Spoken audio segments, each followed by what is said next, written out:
hope you're doing well. Welcome back to another video. In today's video, I'm going to be reading this book. I don't know what it is because it's a blind date with a book, but I got this and yeah, I'll open it up, see what it is, read it and do a little reading vlog and review. So it says it contains motherhood, grief, translated fiction, comfort and LGBTQ+. So translated and queer and a bit of grief, a bit of comfort, a bit of motherhood, a bit of like comments on humanity, I don't know. And this is the little thing that's on it. So yeah, let's see. And it's really short, so I was like, this one's for me. So let's open it up and see what we get. It's so cute how it's like, I've never done this before ever, so I'm so excited. Imagine if it's a book I already have, which is quite likely to be honest. So let's see. Oh, okay, this looks really interesting. So Banana Yoshimoto is the author and it's called Kitchen.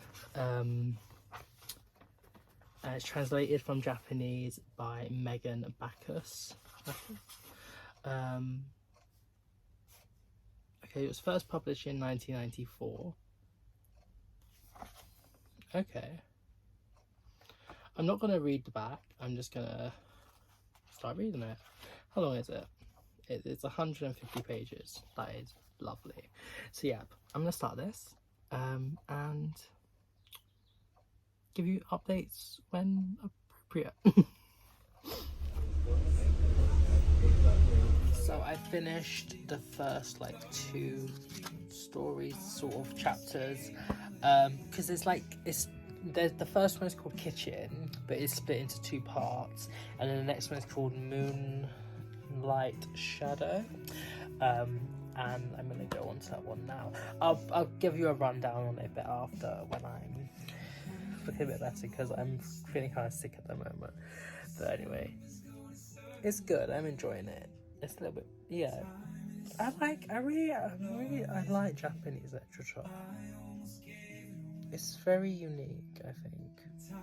Enjoying it. So I actually finished Kitchen about a week ago, but I've been doing my other vlogs, which you can see on my channel if you want to see them, like exploring places, but I thought I'd quickly come on here, give my review, read it out to you and wrap up this video. So I ended up giving Kitchen 4 stars.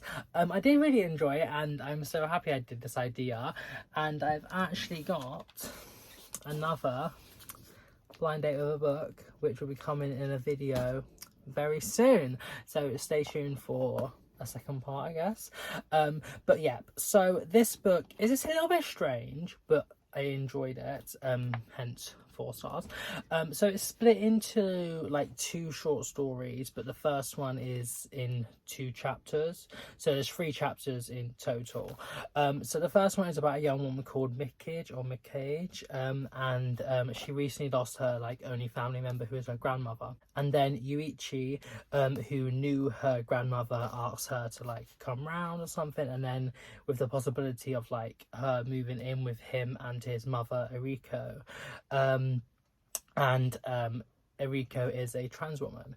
And then the second story follows Satsuki, who recently lost her high school lover of 4 years, her like boyfriend Hitoshi, and she's trying to like look out like her future, like how stuff like gonna go on, and while she's out running, she meets this kind of like strange woman called Urara, and she says that a once in 100-year like event is about to take place, and then we also like get introduced to Hitoshi's younger brother, Hiraji, who is another strange but like lovable character.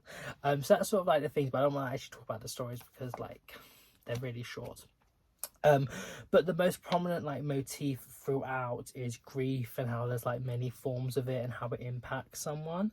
The sensation is heavily explored, and Yoshimoto does a great job at realizing these characters and how like the impact of death of loved ones has like affected them, and like how they go about like life and like their outlooks and stuff.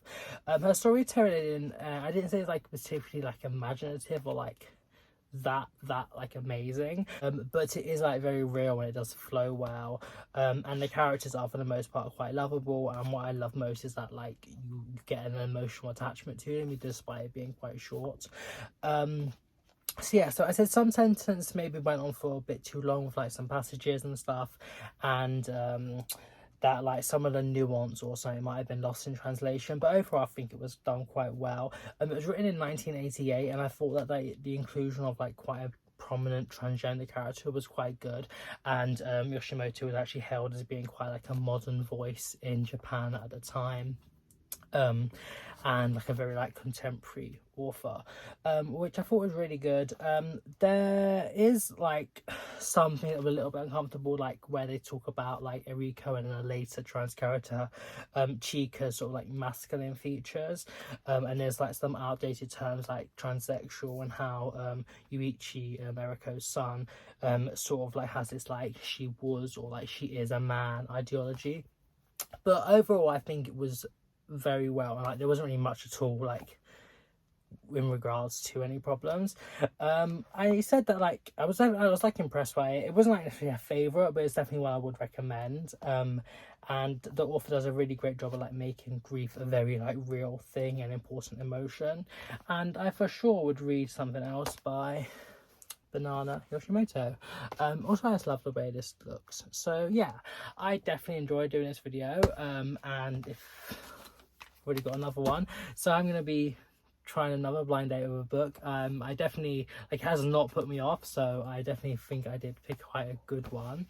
And yeah, I enjoyed it. Hope you enjoyed it too, and I shall see you soon for another video. Have a good morning, evening, afternoon, night, wherever you are in the world. I shall see you very soon, everybody. Bye bye.